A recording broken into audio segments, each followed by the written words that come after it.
الرحمن الرحيم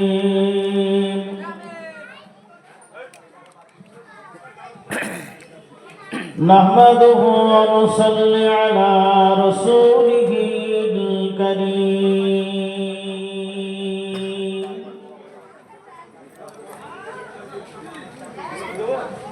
أما بعد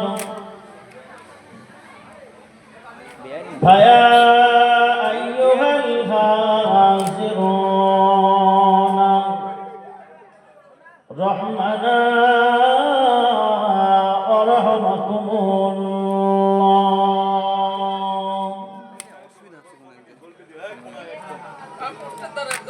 إن الله وملائكته يصلون على النبي يا أيها الذين آمنوا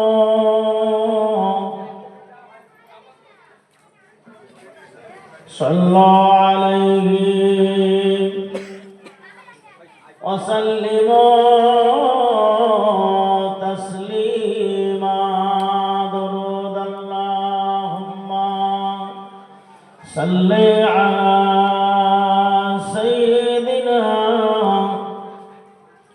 مولانا محمد وعلى آله سيدنا مولانا محمد पैगंबरों का रोज़ा दिखा दे खुदाया दारी मोदान से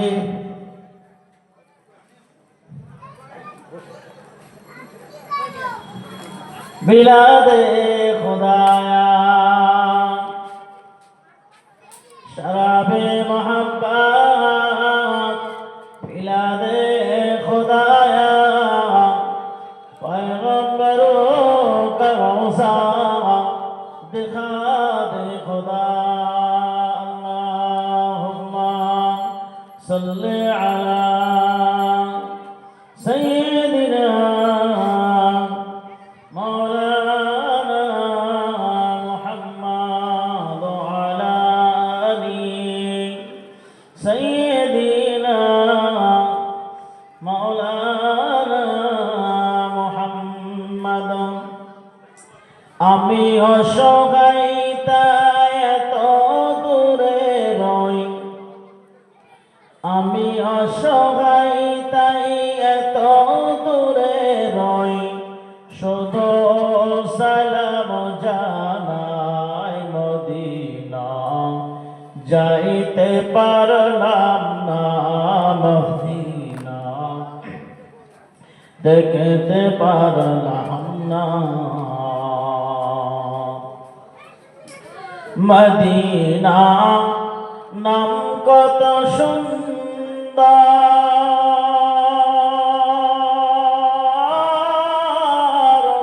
মদিনা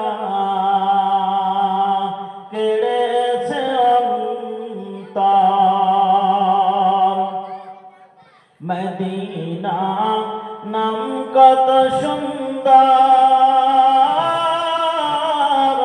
মদিনা কেড়েছে অন্তর পাখির নাই ডানা থাকিলে পাখির নাই ডানা থাকিলে যেতাম মদিনা মদিনা যাইতে পারলাম না মদিনা দেখতে পারলাম না আমি অসহায় তাই এত দূরে রই আমি অসহায় তাই এত দূরে রই শুধু সালাম জানাই মদিনা যাইতে পারলাম না মদিনা দেখতে পারলাম না মদিনা নাম কত মধু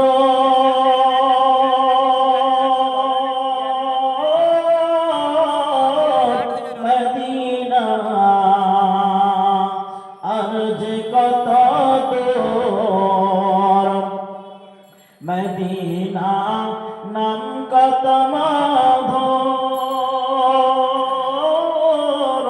মদিনা আর যে কত দূর পাখির নাই ডানা থাকিলে পাখির নাই ডানা থাকিলে যেতাম মদিনা মদিনা যাইতে পারলাম না মদিনা দেখতে পারলাম না আমি অসহায় তাই এত দূরে রই আমি অসহায় তাই এত দূরে রই শত সালাম জানাই মদিনা যাইতে পারলাম না মদিনা দেখতে পারলাম না আল্লাহুম্মা সাল্লি আলা ওয়ালা আলি সাইয়্যিদিনা মাওলানা মুহাম্মদ আল্লাহু তাআলা আইজান ফি কালামিল মাজিদ الفرقان الحميد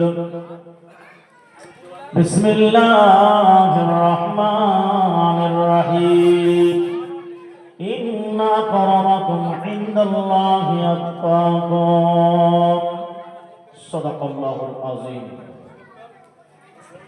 সম্মানীয় আজকের জলসার স্বনামধন্য সভাপতি মহাশয় আমন্ত্রিত ওলামা হযরতগণ আমার সামনে বসে থাকা দিন দরদি মোমেন মুসলমান ভাই ও বাবাজিরা পর্দার অন্তরালে পর্দা নাসিনা ধার্মিকা আমার মা ও বোনেরা সকলকে জানাই আন্তরিক সালাম শুভেচ্ছা ও মোবারকবাদ শুকরিয়া আদায় করি আল্লাহ রাব্বুল আলামিনের দরবারে যিনি আমাদেরকে ভালোবেসে ছাঁটাই করে বাছাই করে মনোনীত করে জান্নাতি বাগানে আসার মতো বসার মতো সুযোগ দিয়েছেন সেই মহান মালিকের দরবারে আমরা শুকরিয়া আদায় করি সকলে বলি আলহামদুলিল্লাহ তারপরে জানাই প্রিয় নবীর দরবারে অসংখ্য দরুদ ও সালাম সকলে বলি সাল্লাল্লাহু আলাইহি ওয়াসাল্লাম প্রতি বছরের ন্যায় এবছরও নির্ধারিত তারিখে আমাদের দক্ষিণ পারপাটনা মাঝের পাড়ার যুবক বৃন্দের পরিচালনায় যে মহান ইসালে সব আয়োজিত হয়েছে তার নির্ধারিত দিন আজকে শেষ দিন আজকের এই শেষ দিনে আমরা উপনীত হয়েছি ইনশাআল্লাহ রাত্রের প্রয়োজনীয় সময় পর্যন্ত জলসার কাজ চলবে তো আলোচনা শুরু করবার জন্য আলোচনার সাবজেক্ট একটা বিষয় নিয়েছি আমি পবিত্র কালামুল্লাহ শরীফ থেকে একটি আয়াতে কারিমা তেলাওয়াত করেছি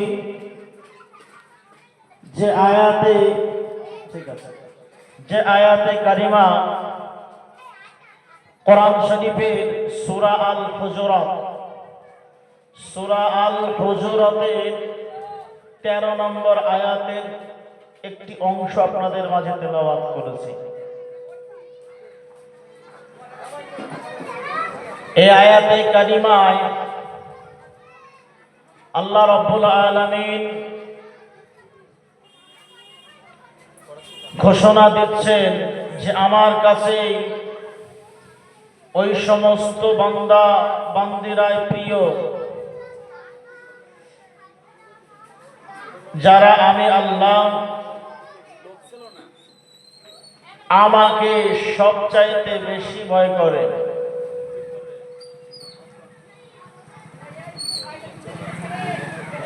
এই আয়াতে কারিমা কখন কোন সময় নাজিল হয়েছিল, এর প্রেক্ষাপটটা কি ছিল, সেটা যদি আমরা একটুখানি বুঝি বা জানি তো শুনলে ইনশাআল্লাহ আমরা বুঝতে পারবো। এই আয়াতটি নাজিল হয় অবতীর্ণ হয় মক্কা বিজয়ের দিন। যেদিন মক্কা বিজয় হয়েছিল ওই দিন এই আয়াতে কারিমা নাজিল হয়। মক্কা বিজয় হয়েছিল, রাসূল পাক সাল্লাল্লাহু আলাইহি ওয়াসাল্লাম দীর্ঘদিন মক্কার জমিনে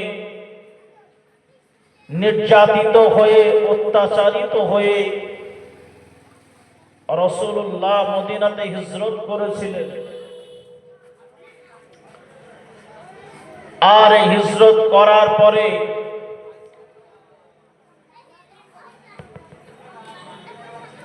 অষ্টম হিজরিতে রাসূল পাক সাল্লাল্লাহু আলাইহি ওয়াসাল্লাম সাহাবীদেরকে নিয়ে মক্কার পথে রওনা দিলেন।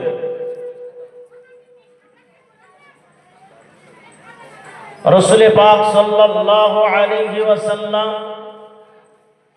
কেমন অত্যাচারিত হয়েছিলেন মক্কার জমিনে, পূর্বে এই কিছু মক্কার জমিনে অত্যাচারের কিছু কথা না বললে বিষয়টা বোঝানো যাবে না। মক্কার জমিনে আল্লাহর রাসূল সাল্লাল্লাহু আলাইহি ওয়াসাল্লাম সহ সাহাবীরা অনেক নির্যাতিত হয়েছে। বেলালের উপরে নির্যাতন করা হয়েছিল, আম্মারের উপরে নির্যাতন করা হয়েছিল, খবায়েবের উপরে নির্যাতন করা হয়েছিল, এমনকি স্বয়ং রাসূলুল্লাহ সাল্লাল্লাহু আলাইহি ওয়াসাল্লামকে তারা নানাভাবে নির্যাতন তারা করেছিল। রাসূল পাক সাল্লাল্লাহু আলাইহি ওয়াসাল্লাম মক্কা থেকে মদিনাতে হিজরত করেছিলেন।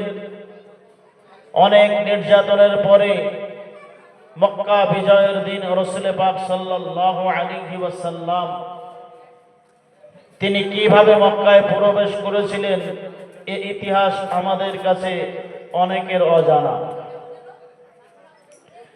রাসূল পাক সাল্লাল্লাহু আলাইহি ওয়াসাল্লাম মক্কা বিজয়ের দিন বেলা ৯টা অথবা ১০টার দিকে রাসূলুল্লাহ মক্কায় প্রবেশ করলেন। কিভাবে প্রবেশ করলেন? রাসূল পাক সাল্লাল্লাহু আলাইহি ওয়াসাল্লাম তিনি উটের পিঠে সওয়ার হলেন। রাসূল পাক সাল্লাল্লাহু আলাইহি ওয়াসাল্লাম উটের পিঠে এমন ভাবে তিনি উঠলেন, এমন ভাবে বসলেন যে দিন ও দুনিয়ার বাদশাহ হাবিবুল্লাহ মুহাম্মদুর রাসূলুল্লাহ সাল্লাল্লাহু আলাইহি ওয়াসাল্লাম আজকে মক্কা বিজয় হচ্ছে, তার একটা পাওয়ার আলাদা থাকবে, তার ভিতরে একটা গরম আলাদা থাকবে, তার ভিতরে প্রতিশোধ নেওয়ার সেই প্রতিজ্ঞা থাকবে। কিন্তু না, রাসূল পাক সাল্লাল্লাহু আলাইহি ওয়াসাল্লাম উটের পিঠে বসে মাথাটা নিচু করতে করতে এমন ভাবে মাথাটা নিচু করলেন যে রাসূল পাক সাল্লাল্লাহু আলাইহি ওয়াসাল্লামের মাথা মোবারক উটের পিঠে ঠেকে গেল। বলুন সুবহানাল্লাহ। এদিকে জোশে একজন সাহাবীর হাতে সেদিন পতাকা ছিল, তো সেই সাহাবী তিনি পতাকাটা হাতে নিয়ে বলতে লাগলেন যে আজকে আমাদের বদলা নেওয়ার দিন, আজকে আমাদের প্রতিশোধ নেওয়ার দিন। কারণ তোমরা বেলালের উপরে যে নির্যাতন করেছিলে সে নির্যাতন ভুলবার নয়। খাব্বাবের উপরে যে নির্যাতন করেছিলে সে নির্যাতনের প্রতিশোধ আমরা নেব। সেদিন তোমাদের তরবারি ছিল আর আমাদের গর্দান ছিল। সেদিন তোমাদের তরবারি ছিল আর আমাদের গর্দান ছিল। জোশে পড়ে ওই সাহাবী বলতে লাগলেন, আল ইয়াউমিল মালহামা, আল ইয়াউমিল মালহামা। সে বলতে লাগলো আজকে কাবা চত্বরে যুদ্ধ করা হালাল, অর্থাৎ তোমাদের আজকে যেদিন সেদিন যেমন তোমাদের তরবারি ছিল আর আমাদের গর্দান ছিল, আজকে মক্কা বিজয় আমরা করছি, আজকে আমাদের হাতে থাকবে তরবারি আর গর্দান থাকবে তোমাদের। রাসূল পাক সাল্লাল্লাহু আলাইহি ওয়াসাল্লাম হযরত আলীকে ডাক দিলেন, হে আলী, স্লোগান যে দিচ্ছে তার হাত থেকে পতাকাটাকে কেড়ে নাও। হে আলী, স্লোগান চেঞ্জ করে দাও, স্লোগান পরিবর্তন করে দাও।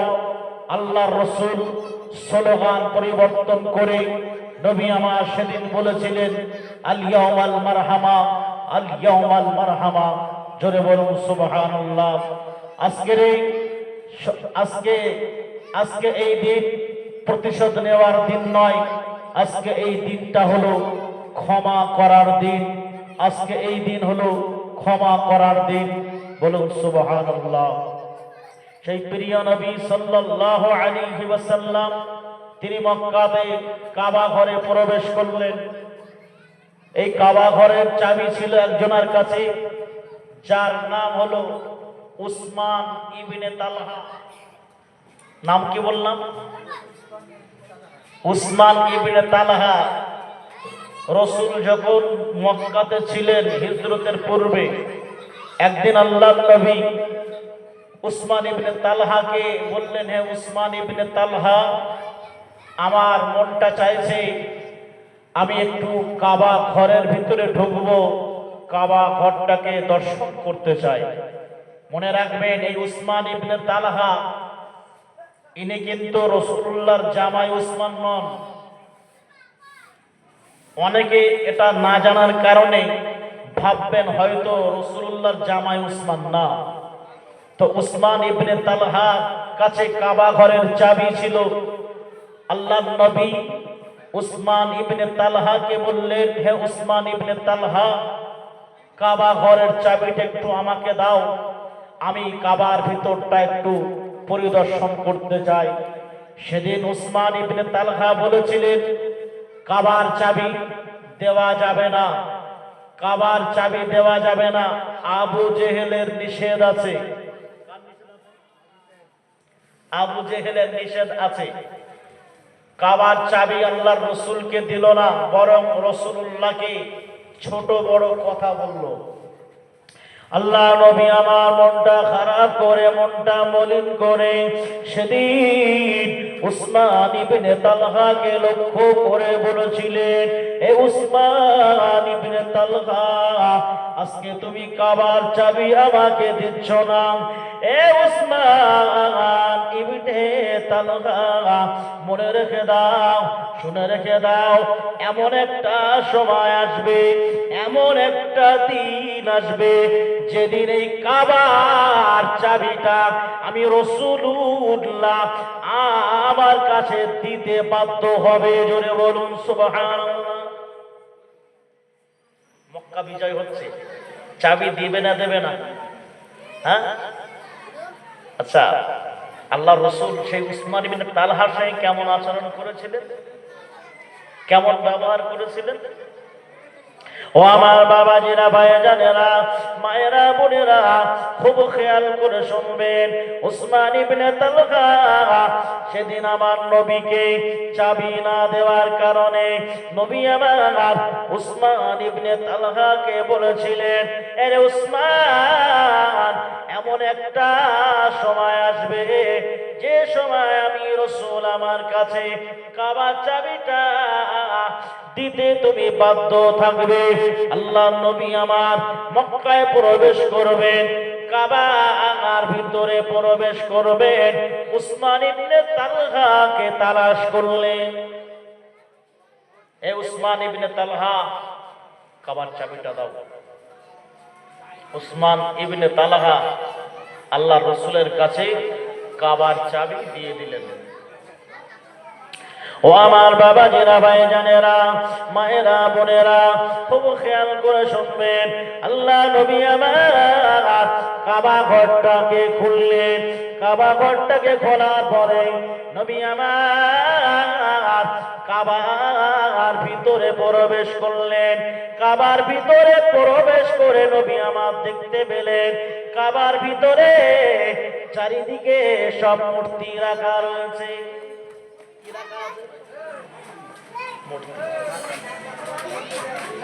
আল্লাহ নবীর হাতে একটা লাঠি ছিল। ইতিহাস না পড়লে বিষয় জানতে পারবে না।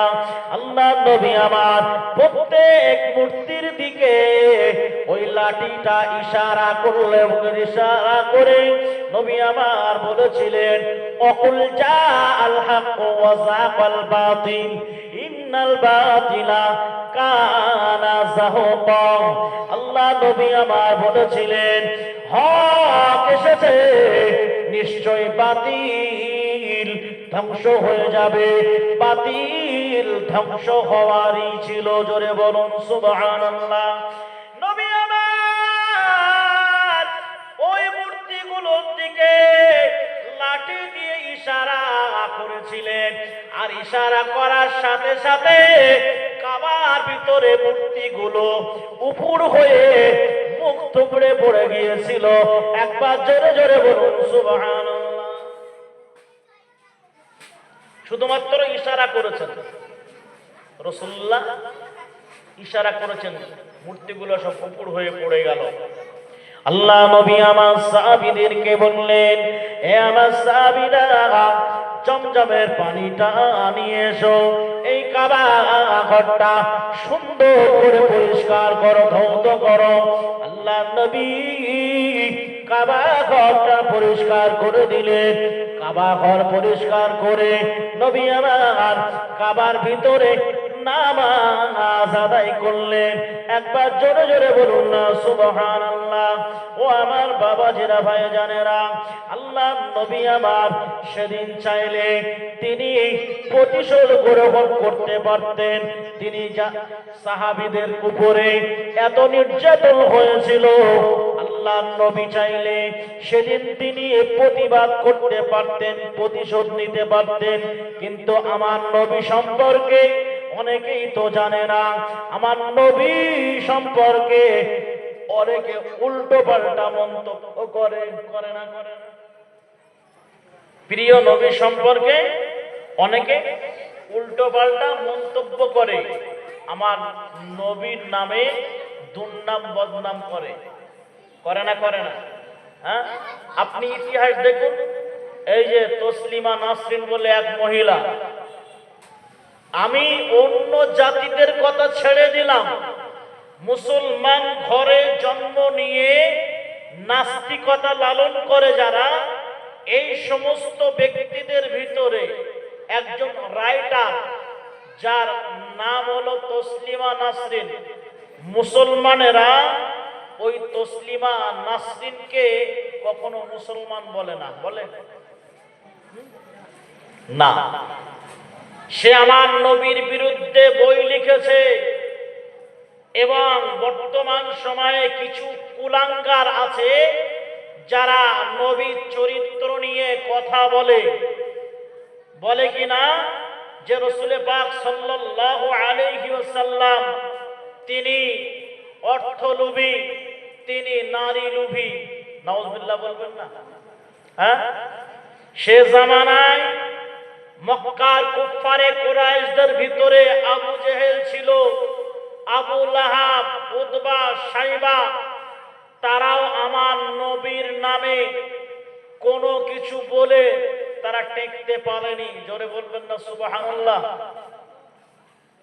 তারা যুক্তি করলো হজের পূর্বে যে গোটা পৃথিবীর মানুষ তারা কাবা শরীফে আসবে হজ করতে, তো এই কাবা শরীফে হজ করতে আসবে, তো মুহাম্মাদের বিরুদ্ধে এমন কথা আমরা বলবো, এমন একটা গালি দাঁড় করাবো যে গোটা পৃথিবীতে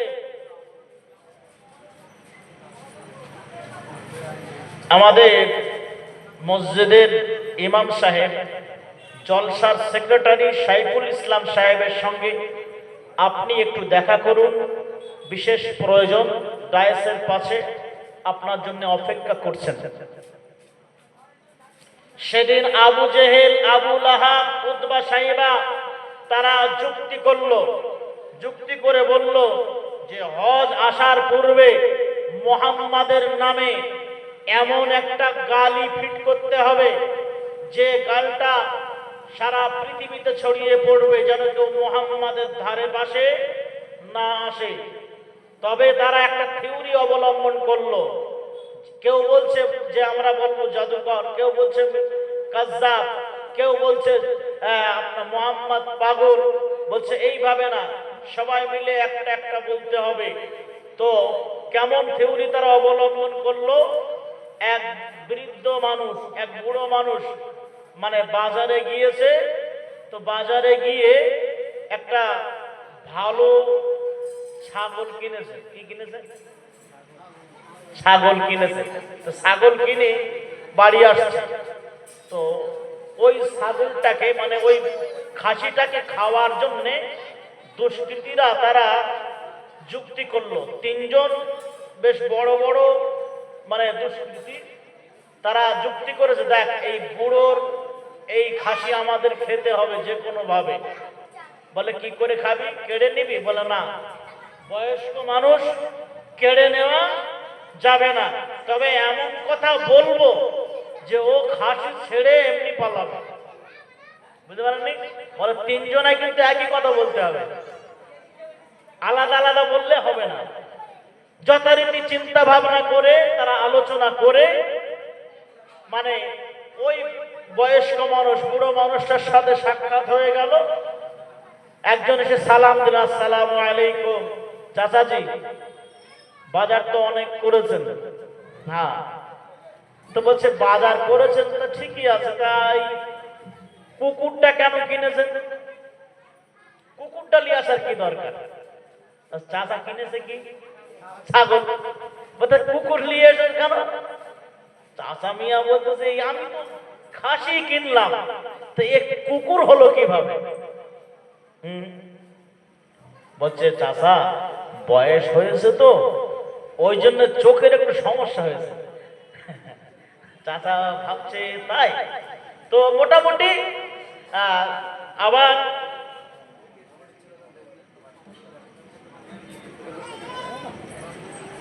শোনেন, ও বাচ্চারা চাপারি করুক, দেখার দরকার নেই, এদিকে খেয়াল করেন। চাচা ভাবছে তাহলে চোখের সমস্যা হয়েছে, না হতেই পারে না। এখন খানিকটা দূর যাওয়ার পরে আর একজন সেই দলের চেলা, তার সঙ্গে সাক্ষাৎ। সে বলছে চাচাকে সালাম দিয়েছে, দিয়ে বলছে চাচা এই বুড়ো বয়সে তুমি এই কুকুর নিয়ে ঘুরতেছ, মান সম্মান আর থাকলো? চাচা এবার সুরটা নরম হয়ে গেছে। চাচা ভাবছে যে আগে একজন বললো কুকুর, আবার এও বলছে কুকুর, চাচার সুরটাকে একটু আস্তে হয়ে গেছে।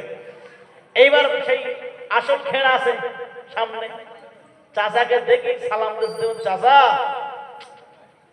তোমার ভীমরতি চেকেছে, এই কুকুর নিয়ে তুমি এখন ঘুরতেছো, কুকুর নিয়ে ঘোরার সময় এই বুড়ো বয়সে?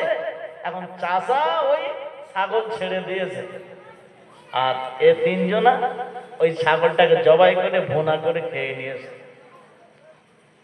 আবু জেহেল ঠিক ওই থিওরিতে এগিয়ে যাচ্ছে যে একটা গালি দাঁড় করাতে হবে।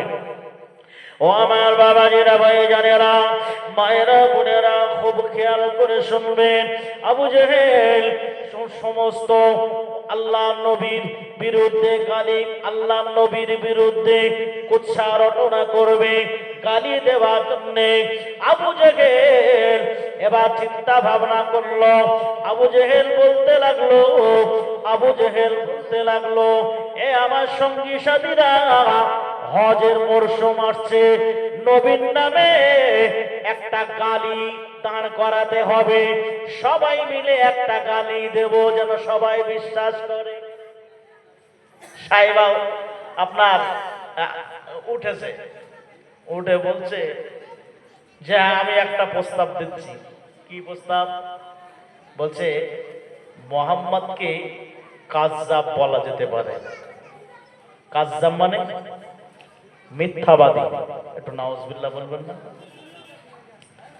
বলে বলছে আমি এবার বসি। আবু জেহেল বলছে বসবি কেন? যে মুহাম্মদ সাল্লাল্লাহু আলাইহি ওয়াসাল্লামকে মক্কার মানুষেরা 40 বছর যাবত যে মুহাম্মদ সাল্লাল্লাহু আলাইহি ওয়াসাল্লামকে বলেছে আল আমিন, জোরে বলবেন না সুবহানাল্লাহ? হ্যাঁ, সেই মুহাম্মদ সাল্লাল্লাহু আলাইহি ওয়াসাল্লামকে 40 বছর পরে তুমি কাজ্জাব বলছো, এ কথা কেউ বিশ্বাস করবে না। তোমার দাদু আলামিন বলে স্বীকার করেছে, তোমার বাবা আলামিন বলে স্বীকার করেছে, সেই মুহাম্মদকে তুমি কাজ্জাব বলবে? গোটা পৃথিবীর মানুষ কেউ বিশ্বাস করবে না। জোরে বলুন সুবহানাল্লাহ। আর একজন উঠেছে, উঠে বলছে যে আমি একটা প্রস্তাব দিচ্ছি, একটা গালি দেওয়া যায়। কি গালি? বলছে যে মুহাম্মদকে জাদুকর বলা যায়। নাউজুবিল্লাহ বলবেন না?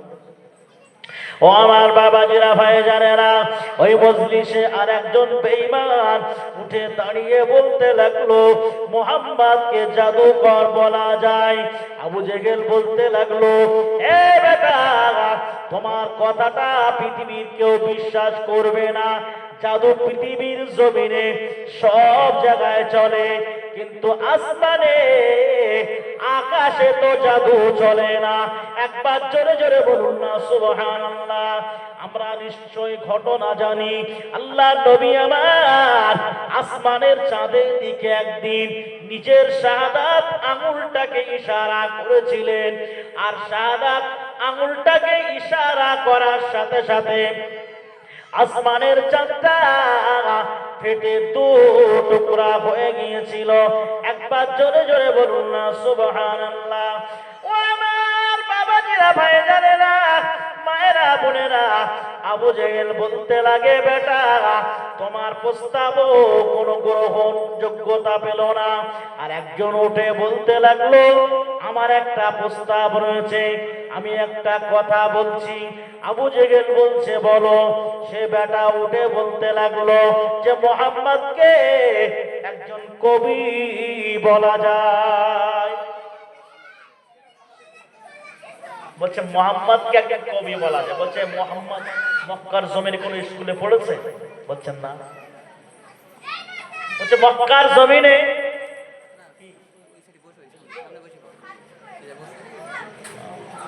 আচ্ছা শোনেন, বলছে কবি বলো। কি বলবে?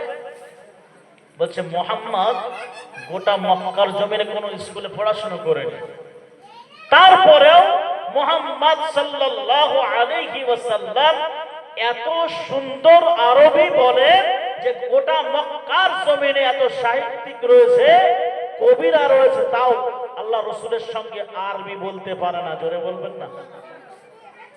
আবু জেহেল বলতে লাগলো, না না না, তোমার এই প্রস্তাবটা গ্রহণ করলাম না।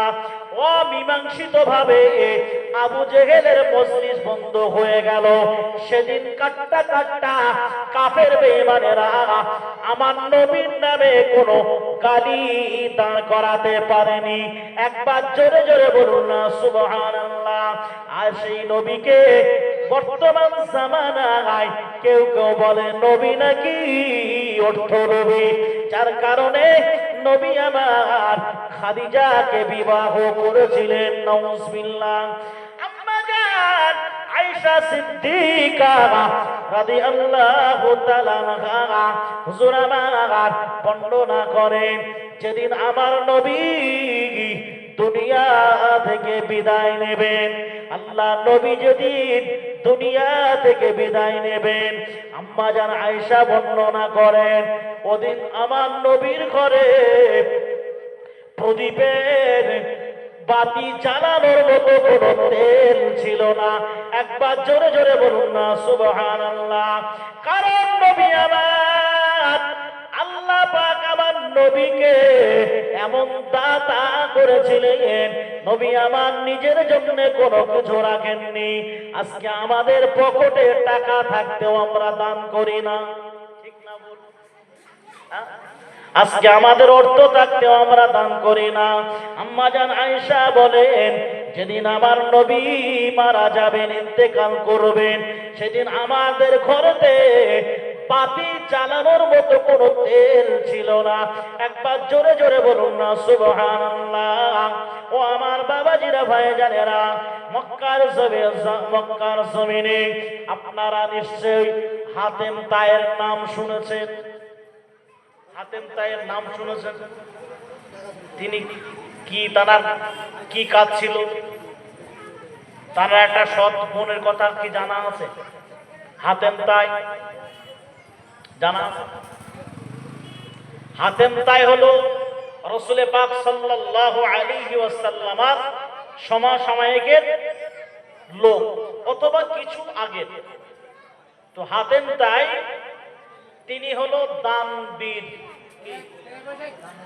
এই করছি, তোমরা বসো বসো। তিনি হলেন দানবীর। তো ঘটনাক্রমে রাসূল পাক সাল্লাল্লাহু আলাইহি ওয়াসাল্লাম সাহাবীদের কাছে বন্দী হয়, বন্দী হয়ে মদিনাতে নিয়ে আসা হয়। তো মদিনাতে নিয়ে আসার পরে হাতেম তাই তার গোষ্ঠীরা আল্লাহ নবীর অনুপম চরিত্রে, তারা চরিত্রে মুক্ত হয়ে তারা সবাই, সেই দলের যত লোক ছিল সবাই ইসলাম ধর্মকে গ্রহণ করে নিয়েছিলেন। একবার জোরে বলুন সুবহানাল্লাহ। তো তার বংশধররা বেঁচে আছে। হাতেম তায়ের মেয়ের একটা ছেলে, তাহলে হাতেম তায়ের কি হবে? নাতি হবে। আর এদিকে রাসূলুল্লাহর মেয়ের ছেলে হুসাইন, তিনিও রাসূলুল্লাহর নাতি। একদিন ঘটনাক্রমে উভয়ের সঙ্গে তর্ক শুরু হয়ে গেল। কি শুরু হয়ে গেল? তর্ক শুরু হয়ে গেল। ও আমার বাবাজিরা, ভাইজানেরা, হাতেম তায়ের নাতি এবং রাসূলুল্লাহর নাতি হযরতে হাসান হুসাইন রাদিয়াল্লাহু তাআলা আনহু, উভয়ের ভিতরে তর্ক বিতর্ক শুরু হয়ে গেল। হাতেম তায়ের নাতি বলতে লাগলো, আমার নানার মতো দানি পৃথিবীর জমিনে আর কেউ নাই। ইমাম হুসাইন বলতে লাগলেন, না না না, আমার নানার মতো দাতা দানি পৃথিবীর জমিনে আর কেউ নাই। জোরে বলুন সুবহানাল্লাহ। দুজনের ভিতরে তর্ক শুরু হয়ে গিয়েছে। হাতেম তায়ের নাতি বলছে, আমার নানা সবচেয়ে বেশি দাতা, দানবীর। বলছে আমার নানা সবচেয়ে বেশি দাতা। হুসাইনের সঙ্গে তর্ক হচ্ছে। বলছে তোমার নানা কেমন দাতা ছিল একটুখানি বলো। বলছে আগে তোমার নানা কেমন দাতা ছিল, দানি ছিল, একবার বলো। এই বাচ্চাদের ভিতরে তর্ক বিতর্ক হয় না এরকম? ও আমার বাবাজিরা, ভাইজানেরা, হাতেম তায়ের নাতি বলতে লাগলো, না না না, আমার নানা এমন দাতা ছিল যে ঘরে আমার নানা বসবাস করত, ওই ঘরে 4টে দরজা ছিল। কটা দরজা? 4টি দরজা। ও আমার বাবাজিরা, ভাইজানেরা, মায়েরা, বোনেরা, খুব খেয়াল করে শুনবেন। ইমাম হুসাইনকে লক্ষ্য করে বলতে লাগলেন, হুসাইন, আমার নানা এমন দাতা ছিল, ঘরে 4টে দরজা, সামনের দরজা দিয়ে যদি কেউ প্রবেশ করত, আমার নানা তাকে দান করত, আল্লাহ তাকে দান করত।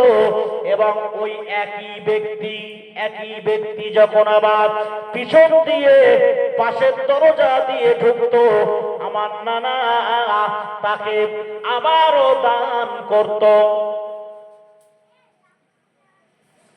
আমাদের জলটা শেষ হলে প্যাকেট যদি হয় তা আবারও অনেক আছে দুবার করে লাই, কবার করে দুবার করে লাই না, অনেক আছে টুপি মাথাতে একবার, টুপি হেঁটে একবার, মানে এইরকম করে সব বলে আল্লাহর কি আমার মেজো মেয়ের জন্য একটা দে, সে এই এলো, সে বাড়ি চলে গেছে, বাচ্চা ছোট বাচ্চা, তা তোরা ওইরকম করবি, দেখ চাচা তুই তো লিছিস, বলতে তুই আর একটা দে, সামনে দেলাই, পেছন দেলাই, সাইড দেলাই, আছে না নাই? তা হাতেম তাই নাতি বলছে সামনের দরজাতে ঢুকে যদি টাকা পয়সা নিত দান করতো আমার নানা, ওই একই ব্যক্তি যদি সাইডের দরজা দিয়ে ঢুকতো তাকেও দান করতো, আবার ওই ব্যক্তি যদি পিছনের দরজা দিয়ে ঢুকতো তা আবার দান করতো, ওই ব্যক্তি যদি ডান দিক থেকে ঢুকতো আবার দান করতো। সুবহানাল্লাহ বলবেন না?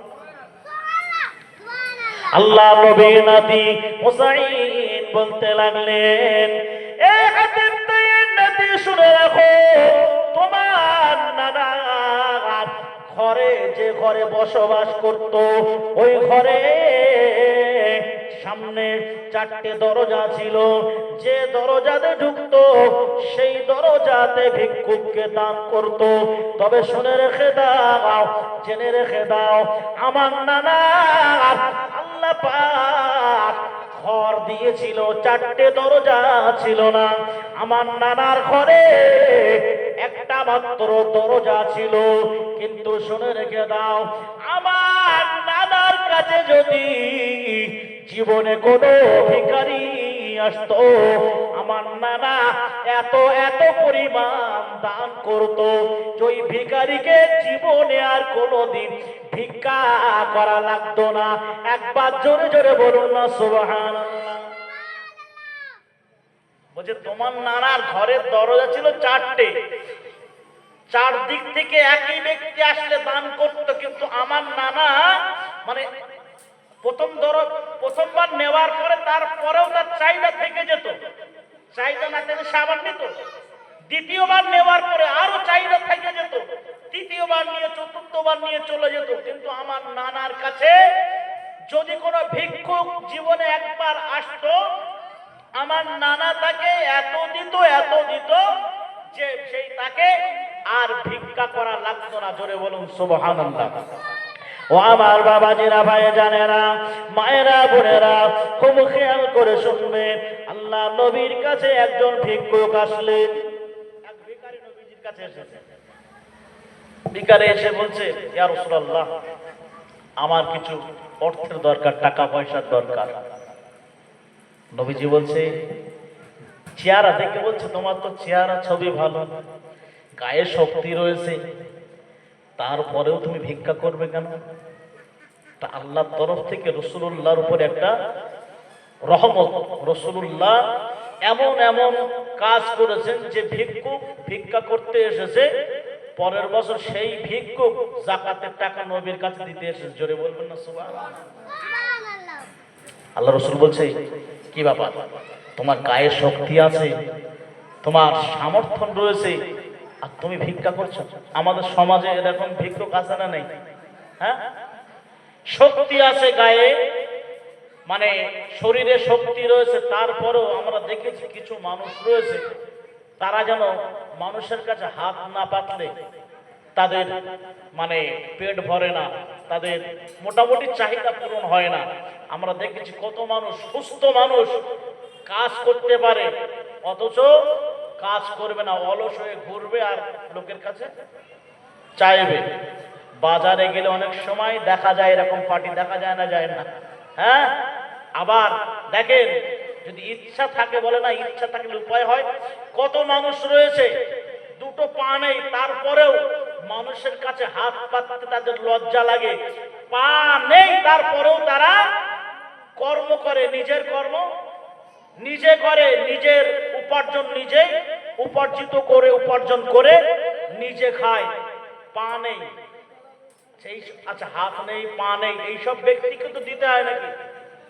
সুস্থ মানুষ যদি ভিক্ষা করতে আসে তাকে দেওয়া যাবে? দেওয়া যায়? আল্লাহ রসুল কি শিক্ষা দিচ্ছেন দেখুন। আল্লাহ নবী বললেন যে তোমার গায়ে তো শক্তি আছে, তুমি আমার ভিক্ষা কেন করছো? তোমার বাড়িতে কি আছে বলো, কি কি আছে? বলছি ইয়া রাসূলুল্লাহ, আমার বাড়িতে শুধুমাত্র একটা কম্বল অথবা একটা ক্যাঁথা রয়েছে। আমরা দুজনা থাকি বাড়িতে, ওই একটা কম্বল আমরা বিছাই, বিছিয়ে একদিকে আমরা শুয়ে থাকি আর ওটা উল্টিয়ে আবার ওইটাই গায়ে দেয়। আচ্ছা এইরকম ভিক্ষুক আমাদের এলাকায় আছে? হ্যাঁ, ভালো করে খোঁজ নিয়ে দেখেন গে। এক এক ভিখারির ব্যাংকে অ্যাকাউন্ট রয়েছে, কারোর 5টা, কারোর 6টা, এক একটা মানে বিভিন্ন ব্যাংকে সব অ্যাকাউন্ট খুলে রেখেছে। আপনি কোথায় যাবেন? সে আপনার এমন টাকা আছে যে আপনার কিনে নিতে পারবে। আমাদের এলাকার ফকিরের কথা বলছি না, একবার আজমিরে গিয়েছি, আমি শুনেছি নাকি আজমির শরীফে ওই ভিখারিদের মানে 1 টাকা দিলে কি ছড়ে মারবে। তা আমি বলি আমার পরীক্ষা করার দরকার আছে। সব বলে নাকি যারা আজমিরের ভিখারি ওদের নাকি 1 টাকা 2 টাকা দিলে ওরা নেয় না, ছুড়ে মারে। আমি একবার আজমিরে গিয়েছিলাম, তো যাওয়ার পরে আমি বলি এই তো শুনে রেখেছি যে আজমিরের ফকিরিন নাকি 1-2 টাকা দিলে নাকি নেয় না, ছুড়ে মারে। আমি বলি আমি পরীক্ষা করে দেখি, 2 টাকা দিয়েছি ছুড়ে ফেলে দিয়েছে। আমি বলি তাহলে যারা আজমিরে এসেছে এরা তাহলে ঠিকই বলেছে যে ওরা 1 টাকা 2 টাকা নেয় না। ওই সমস্ত ফকির যারা 1 টাকা 2 টাকা নেয় না, ওরা আপনার কিনে নিতে পারবে না। তো আল্লাহ রসুল বলছে কম্বলটা আমার কাছে নিয়ে আসো। ও আমার বাবাজিরা ভাইজানেরা, আল্লাহ নবী ওই সাহাবীকে বললেন বাড়িতে চলে যাও, বাড়িতে যেয়ে তোমার ওই কম্বলটাকে আমি রাসূলুল্লাহ আমার কাছে নিয়ে আসো। আল্লাহ নবীর কাছে কম্বলটা নিয়ে আসা হলো। আল্লাহ নবী আমার সাহাবীদের মাঝে বলতে লাগলেন, এ আমার সাহাবীরা, এ আমার সাহাবীরা, এই কম্বলটা তোমরা কি কেউ খরিদ করতে চাও, কিনতে চাও?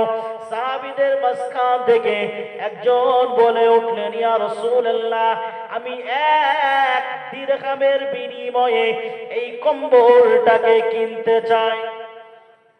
1 দিরহামের বিনিময়ে। আল্লাহ রাসূল বলছে না।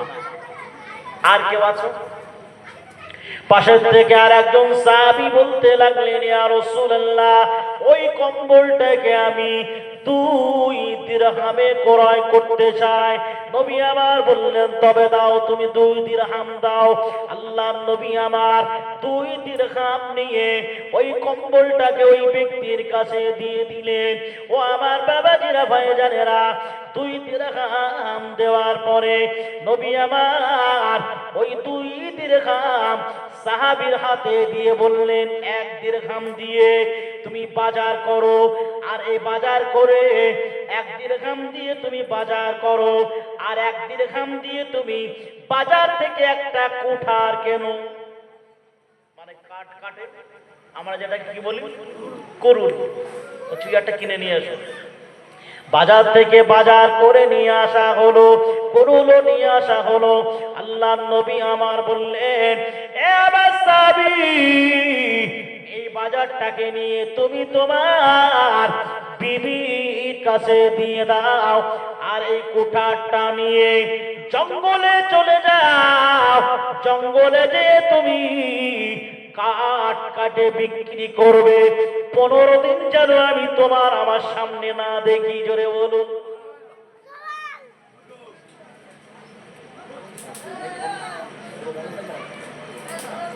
আচ্ছা,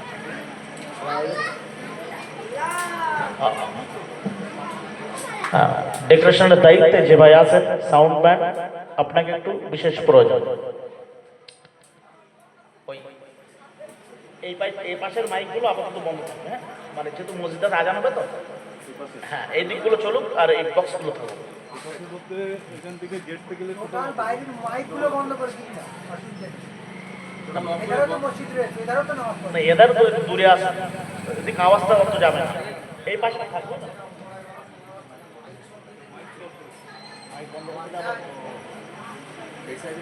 এগুলো চলুক, এই পাশে থাকবে।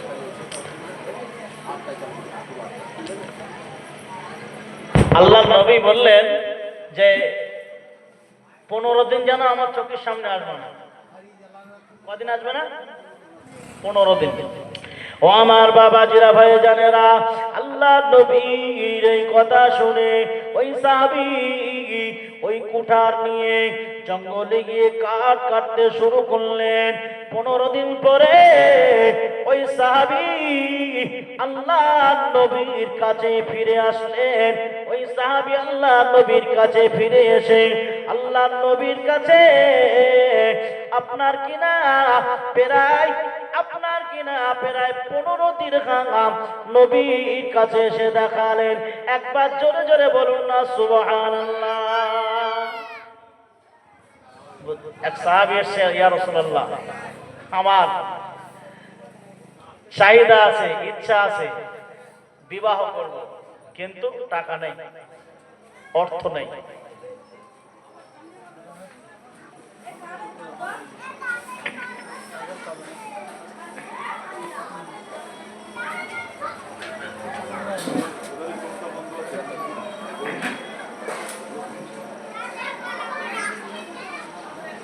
আজান না হয়ে যাক চালু করে দেবো, বলেন ভাই, আজান হয়ে যাক চালু করে দেবো।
কি বলছিলাম?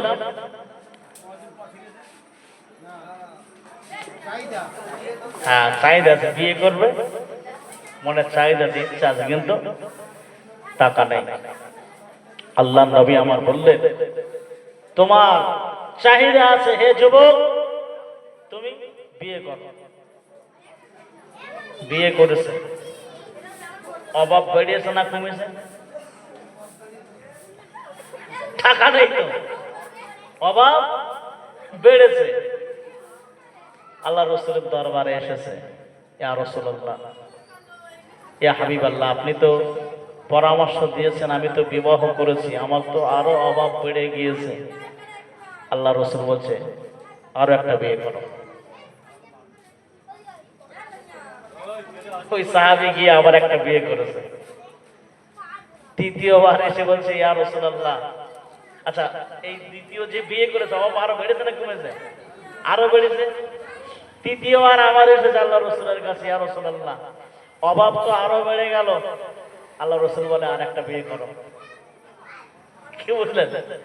ওই সাহাবী দেখতেছে রাসূলুল্লাহর কাছে তো এছাড়া আর ওষুধ নেই, তাহলে দরকার নেই, 3টে বিয়ে করে 3 বিয়ে মানে বিবির যন্ত্রণায় পড়ে বাড়ি ছাড়তে বাধ্য হয়েছে। ও আমার বাবাজিরা, ভাই জানেরা, আল্লাহ নবীর ওই সাহাবী বাড়ি ছাড়তে বাধ্য হলেন। ও আমার বাবাজিরা, ভাই জানেরা, ওই ব্যক্তি 1 বছর পরে আল্লাহ নবীর কাছে ফিরে আসলেন। আল্লাহ নবীর কাছে ফিরে আসলেন। অগাধ ধন সম্পত্তি নিয়ে, টাকা পয়সা নিয়ে আল্লাহ নবীর দরবারে ফিরে আসলেন। একবার জোরে বলুন সুবহানাল্লাহ। আমার নবী এমন নবী, আমার নবী জানতেন এই সাহাবী হলো অলস। আল্লাহ নবী তাকে বিয়ে করিয়ে তার অলসতাটাকে নবী আমার দূর করে দিলেন। একবার জোরে জোরে বলুন না সুবহানাল্লাহ। সেই নবীজি অনেক কষ্ট করেছেন। ও আমার বাবাজিরা, ভাইজানেরা, আল্লাহর নবী সম্পর্কে বেঈমানেরা আমার নবী সম্পর্কে উল্টোপাল্টা মন্তব্য করেন। আম্মাজান খাদিজার কথা বলছিলাম। আম্মাজান খাদিজাকে নাকি রাসূলুল্লাহ বিবাহ করেছে অর্থের লোভে। না না না, আম্মাজান খাদিজা অবশ্যই অর্থ ছিল, ধন সম্পত্তি ছিল। আম্মাজান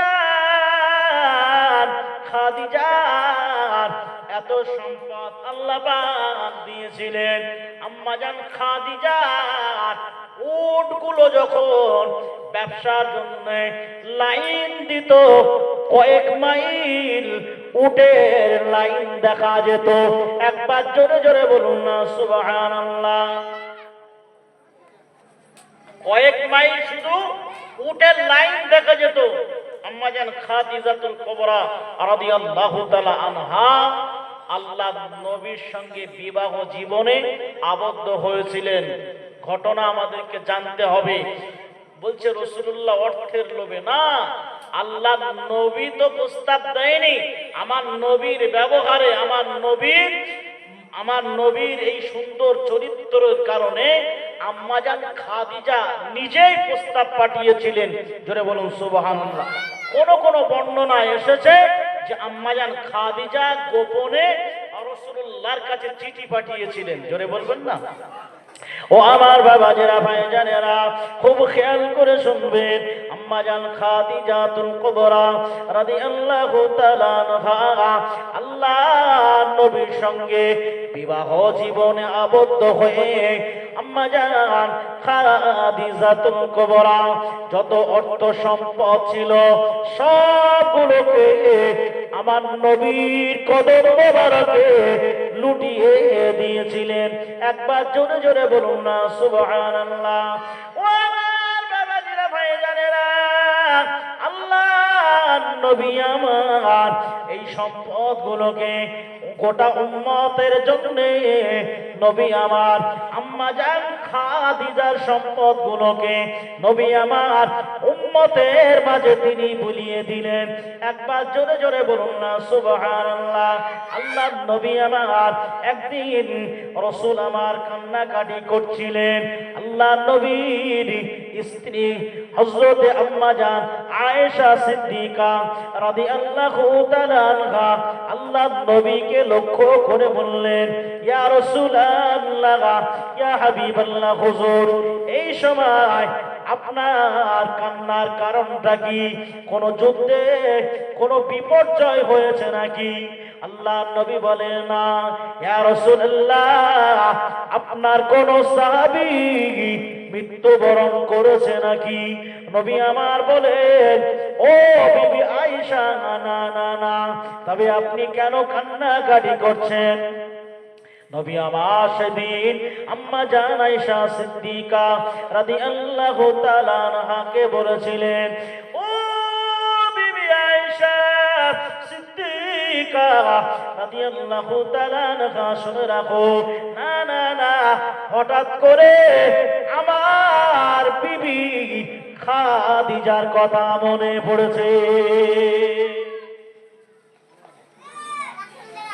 হঠাৎ করে বিবি খাদিজার কথা মনে পড়েছে। কার কথা? বিবি খাদিজার কথা মনে পড়েছে।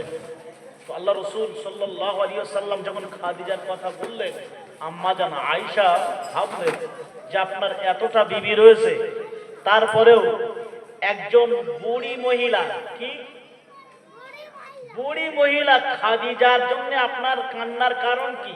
তার উপরে আপনার এত মায়া কিসের? সে তো বুড়ি মহিলা। আল্লাহর নবী যখন আম্মা জান আয়েশা সিদ্দিকা রাদিয়াল্লাহু তাআলা আনহার কথা যখন এই কথা শুনলেন, আমার নবীজি কান্নাটা আরো বেড়ে গেল। নবীজির কান্না আরো বেড়ে গিয়েছে। আম্মা জান আয়েশা সিদ্দিকা বলছেন, ইয়া রাসূলুল্লাহ, খাদিজার ভিতরে এমন কি ছিল, এমন কি আছে যে খাদিজার জন্য আপনি কান্নাকাটি করছেন? যেহেতু খাদিজা আয়েশা সিদ্দিকা রাদিয়াল্লাহু তাআলা আনহার কি হয় দুনিয়াবি সম্পর্কে, খাদিজা আর আয়েশার সঙ্গে সম্পর্ক কি? সতীন হয়। এইটা একটু বলতে হবে। তো সতীন, সেই বলে না শতা সতীনের ঘর খোদা রক্ষে কর, এটা একটা প্রবাদ বাক্য আছে না? বলছি খাদিজা এমন কি করে গিয়েছে যে যার কারণে আপনি খাদিজা কান্নাকাটি করছেন? এই এক মহিলা ক্যান্সার রোগে আক্রান্ত হয়েছে। কি রোগে? ক্যান্সার রোগে আক্রান্ত হয়েছে। তো অগাধ সম্পত্তি রয়েছে, মানে স্বামীর অনেক ধন সম্পদ রয়েছে। তা দেখছে আমি মারা যাব, কবরে যাব, সে ভালো আচরণ হোক আর খারাপ আচরণ হোক, যাই একটা আমার সঙ্গে হবে, তবে আমি মরে যাওয়ার পরে আমার স্বামী তো আরেকটা বিয়ে করবে নাকি? মারা যাওয়ার পরে আমার স্বামী তো দ্বিতীয় বিয়ে করবে। তো আমি এমন কল করে যাব যে মরে গিয়েও সেই বিবিকে জ্বালাবো, অর্থাৎ সতীন যেন এখানে এসে ভালোভাবে বাস না করতে পারে, যেন শুধু জলে, যতদিন থাকবে যেন জলে। চিন্তা ভাবনা করে স্বামীর একদিন বলছে, দেখো এই দেশে সবচাইতে বড় কাপড়ের দোকান, শপিং মলে আমাকে নিয়ে চলো। সেখানে গিয়েছে, গিয়ে বলছে বড় কাপড়ের দোকানে, যে বলছে তোমার দোকানে সবচাইতে হাই ফাই ভালো দামি শাড়ি, যে কোয়ালিটি, যত প্রকার কোয়ালিটি আছে সবগুলো আমি নেব, তবে দোকানে ডিস্টার্ব করব না, আপনি চয়েস করে বেছে বেছে আমার বাড়িতে নিয়ে আসবেন। এখন চয়েস করে বেছে বেছে বাড়িতে নিয়ে আসা হলো। বাড়িতে নিয়ে আসার পরে এদিকে মানে অলংকার, মানে স্বর্ণকারের সংবাদ দিয়েছে যে ভালো ভালো গহেনা, নেকলেস, তারপরে চুড়ি, এগুলো নিয়ে আমার বাড়িতে এসো। যথারীতি বাড়িতে চলে আসলো স্বর্ণকার। এদিক কাপড়ের ব্যবসায়ী, কাপড়ের দোকানদার, তিনিও চলে আসলেন। হ্যাঁ, আসার পরে এক ফটোগ্রাফারকে সংবাদ দিয়েছে যে ফটো তোলে। এখন একটা করে শাড়ি পরছে আর শাড়ির সঙ্গে ম্যাচিং করে গহনা পরছে। তাই তো করে নাকি এখন, শাড়ির সঙ্গে ম্যাচিং করে ব্লাউজ, হ্যাঁ, তো ম্যাচিং করে আপনার কিনা গহনা পড়ছে আর বলছে ফটো তোলো।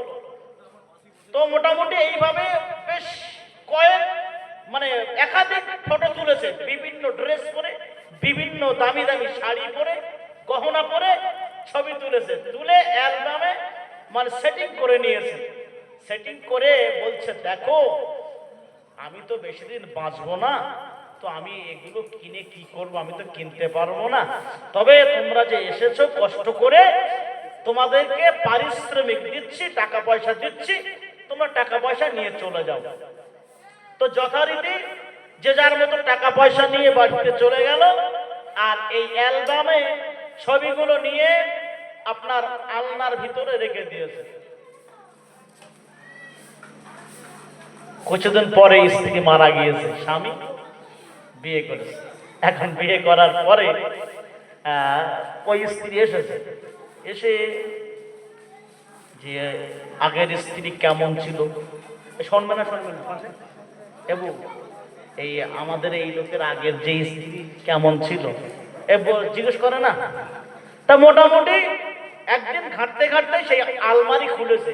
খোলার পরে আলমারির ভিতরে দেখতে পাচ্ছে অ্যালবামে সাজানো রয়েছে বিভিন্ন স্টাইলের ছবি, তাও কি সোনার বা কি গহনা পরে। বলছে আগের স্ত্রী এমন কি মহব্বত করেছে আমার স্বামীকে যে সেই স্ত্রীর জন্য এত কিছু করে রেখেছে। যে মরেও আমি শান্তিতে থাকতে দেব না, এই ঘরটাকে নরক বানিয়ে রাখবো। মনে মনে শুধু ভাবে, রাত্রে করে ঘুম তো আসে না, যে আমার ভিতরে কি এমন ঘাটতি রয়েছে, আমার ভিতরে কি এমন ঘাটতি রয়েছে যে আগের স্ত্রীকে এত কিছু দিয়েছে, আমার তো একটাও দেয়নি। বুঝতে পারেননি? ও আমার বাবাজিরা, ভাই জানেরা, যে কথা বলতে যে উদাহরণ দিলাম, আম্মা জান আয়েশা সিদ্দিকা রাদিয়াল্লাহু তাআলা আনহা বলতে লাগলেন, ইয়া রাসূলুল্লাহ, ইয়া হাবিবাল্লাহ, খাদিজার ভিতরে এমন কি রয়েছে যে আপনি খাদিজাকে ভুলতে পারেন না?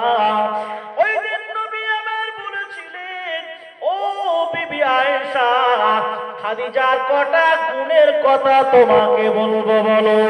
ও বিবি আয়েশা, তবে খাদিজার একটা গুণের কথা তোমাকে বলি, শোনো।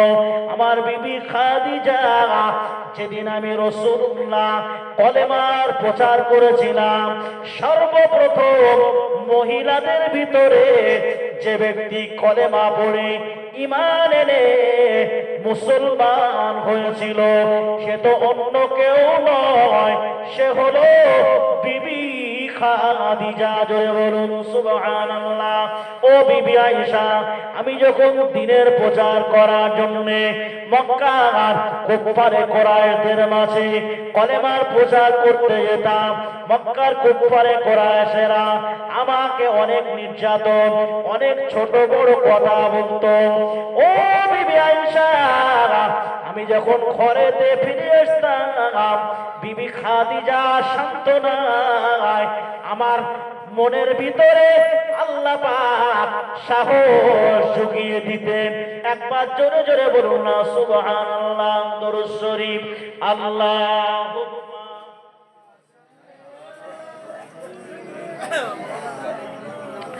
ওয়ালা আলি সাইয়্যিদিনা মাওলানা মুহাম্মদ। আল্লাহুম্মা সাল্লি আলা সাইয়্যিদিনা মাওলানা মুহাম্মদ ওয়া আলা আলি সাইয়্যিদিনা।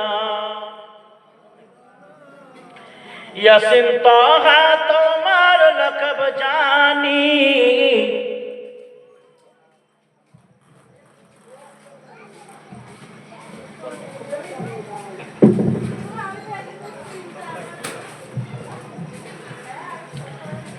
ইয়াসিন তাহা তোমার লকব জানি, নাম মোহাম্মদ মোর প্রেমের রাজধানী। ইয়াসিন তাহা তোমার লকব জানি, ইয়াসিন তাহা তোমার লকব জানি, নাম মোহাম্মদ মোর প্রেমের রাজধানী। জনম পে কুল মখলুকাত সবে, জনম পে কুল মখলুকাত সবে, তুলে মারহাবা মারহাবা ধ্বনি। নারায়ে তাকবীর। ইয়াসিন তাহা তোমার লকব জানি, নাম মোহাম্মদ মোর প্রেমের রাজধানী। জেনুর জল্লা রবিউল আউয়ালে, আজীবন উম্মতি গেল বলে। জোরে বলবেন না। জেনুর জল্লা রবিউল আউয়ালে, আজীবন উম্মতি গেল বলে, সেনুর পেয়ে অবাক চাঁদ আসমানি, সেনুর পেয়ে অবাক চাঁদ আসমানি, নাম মোহাম্মদ মোর প্রেমের রাজধানী, নাম মোহাম্মদ মোর প্রেমের রাজধানী। ধরাই শরীফের মূল্য ছিল না, যার পরশে সোনার মদিনা। ধরে বলবেন না। ধরাই শরীফের মূল্য ছিল না, যার পরশে সোনার মদিনা।